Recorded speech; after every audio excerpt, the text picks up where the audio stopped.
Breaking news সন্ধ্যায় বিজয়ী ভাষণে পে স্কেল নিয়ে কি বললেন তারেক রহমান।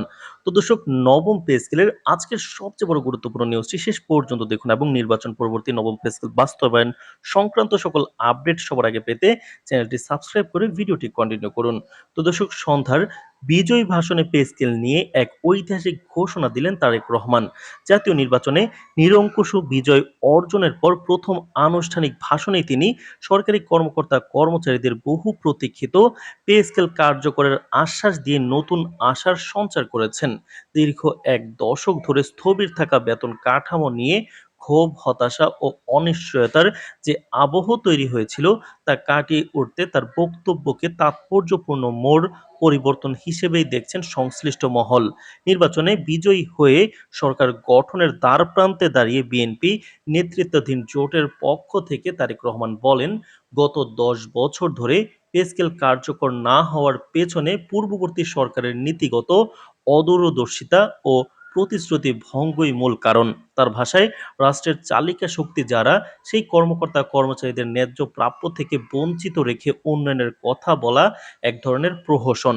তিনি অভিযোগ করেন, আগের সরকার একাধিকবার পে স্কেল সংস্কারের কথা বললেও বাস্তবে তা আলোর মুখ দেখেনি, বরং সময়ক্ষেপণ ও আমলাতান্ত্রিক জটিলতায় বিষয়টি ঝুলেছিল বছরের পর বছর ধরে।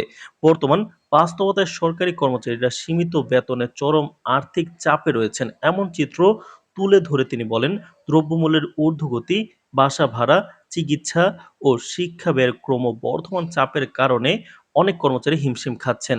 একজন সৎ ও পরিশ্রমী কর্মকর্তা যখন ন্যায্য জীবনমান নিশ্চিত করতে পারেন না, তখন প্রশাসনের মনোবল দুর্বল হয়ে পড়ে। এমন মন্তব্য করে তিনি দ্রুত পদক্ষেপের প্রয়োজনীয়তার কথা জোর দিয়ে উল্লেখ করেন।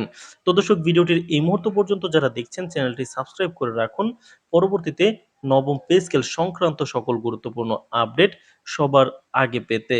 তো দর্শক, এছাড়াও বিজয়ী ভাষণে তিনি অন্তর্বর্তী সরকারকে ধন্যবাদ জানান পে স্কেল নিয়ে প্রাথমিক কাজ এগিয়ে নেওয়ার জন্য।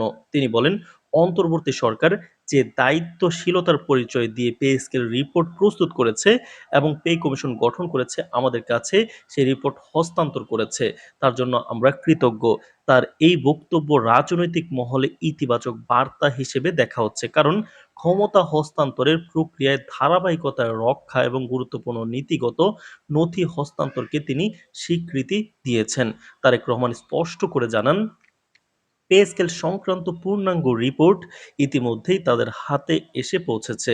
সরকার গঠনের পরপরই একটি উচ্চ পর্যায়ের বিশেষজ্ঞ কমিটি গঠন করা হবে, যেখানে অর্থনীতি, জনপ্রশাসন ও বাজেট বিশেষজ্ঞরা থাকবেন। ওই কমিটি রিপোর্ট বিশ্লেষণ করে বাস্তবসম্মত সুপারিশ দেবে এবং 1 মাসের মধ্যেই পে স্কেল কার্যকরের সিদ্ধান্ত নেওয়া হবে। আমরা সময় ক্ষেপণ করব না, 1 মাসের মধ্যে বিশ্লেষণ সম্পূর্ণ করে কার্যকর পদক্ষেপ নেব। তার এই ঘোষণার উপস্থিত নেতাকর্মী ও সমর্থকদের মধ্যে উচ্ছ্বাস দেখা যায়। তিনি আরো বলেন, নতুন পে স্কেল হবে যুগোপযোগী, বৈষম্যহীন ও বাস্তব ভিত্তিক। নিম্ন ও মধ্যম স্তরের কর্মচারীদের উপর বিশেষ গুরুত্ব দেওয়া হবে, যাতে তাদের জীবনমানের উন্নয়ন নিশ্চিত করা যায়। একই সঙ্গে রাষ্ট্রের সামগ্রিক অর্থনৈতিক সক্ষমতা ও বাজেটের ভারসাম্য রক্ষা করেও এই কাঠামো প্রণয়ন করা হবে বলে তিনি আশ্বাস দেন। রাজনৈতিক বিশ্লেষকদের মতে, বিজয়ী ভাষণে পে স্কেলকে অগ্রাধিকার দেওয়া একটি কৌশলগত ও প্রতিশ্রুতিবদ্ধ বার্তা, কারণ দেশের লাখো সরকারি কর্মচারী ও তাদের পরিবার সরাসরি এই সিদ্ধান্তের সঙ্গে সম্পৃক্ত। দীর্ঘদিনের স্থবিরতা কাটিয়ে যদি ঘোষিত সময়সীমার মধ্যে পে স্কেল বাস্তবায়ন করা যায়, তবে তা প্রশাসনের নতুন উদ্দীপনা সৃষ্টি করবে এবং সরকারের প্রতি আস্থা বাড়াবে। তো দর্শক, ভিডিওটির এই মুহূর্ত পর্যন্ত যারা দেখছেন চ্যানেলটি সাবস্ক্রাইব করে রাখুন পরবর্তীতে নবম পে স্কেল সংক্রান্ত যে কোনো গুরুত্বপূর্ণ আপডেট সবার আগে পেতে। তো দর্শক, এছাড়াও কিন্তু রাজনৈতিক বিশ্লেষকদের মতে সন্ধ্যার এই ভাষণ শুধু একটি রাজনৈতিক বিজয়ের ঘোষণাই নয়, বরং প্রশাসনিক সংস্কার ও অর্থনৈতিক ন্যায্যতার প্রতিশ্রুতিও বহন করছে। এখন সবার নজর থাকবে সরকার গঠনের পর ঘোষিত কমিটি কত দ্রুত কাজ শুরু করে এবং নির্বাচিত 1 মাসের মধ্যে পে স্কেল কার্যকর করার অঙ্গীকার বাস্তবে রূপ পায় কিনা। সরকারি কর্মকর্তা কর্মচারীদের মাঝে এটি নিছক একটি ঘোষণা নয়, বরং বহু বছরের প্রতীক্ষিত স্বস্তির সম্ভাবনা। তো দর্শক, অন্তর্বর্তী সরকার কিন্তু পে স্কেলের জন্য কাজ করেছে।